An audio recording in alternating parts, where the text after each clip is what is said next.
Matt, how do you see sort of the general contractor's role? Well, I think changing? there's definitely an appetite in the market for innovation, but I think speaking before about the way contracts are set up now, it's difficult to be the first one to do it.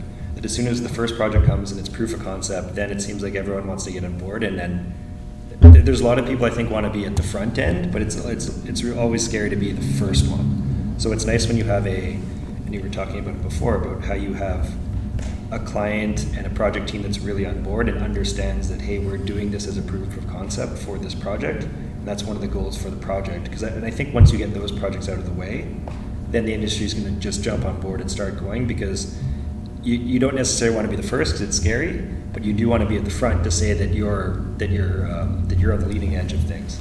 So I think once if the Marriott's the first one, I'm sure it's going to be kicking off. Then it's proof of concept. People see it works. Consultants are going to be on board. Owners are going to be on board.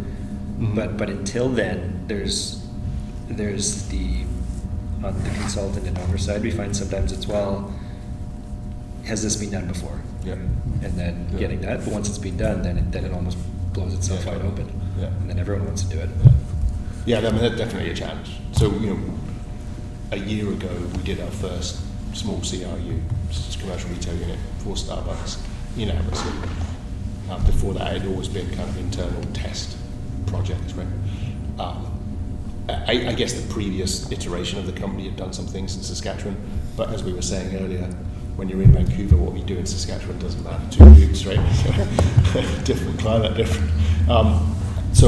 And since then, that developer has gone on, and we're now doing just about to start our 4th building in that same complex. That's been a real proof of concept for that particular vertical. The Marriott will be the proof of concept for the high rise envelope panels, and I think that, and then the first project in New York State actually is a great one for us, because it's New York State. It's with a big consultant, and again, then there's an acceptance in the market. Okay, well, if you can do it there, you can do it anywhere.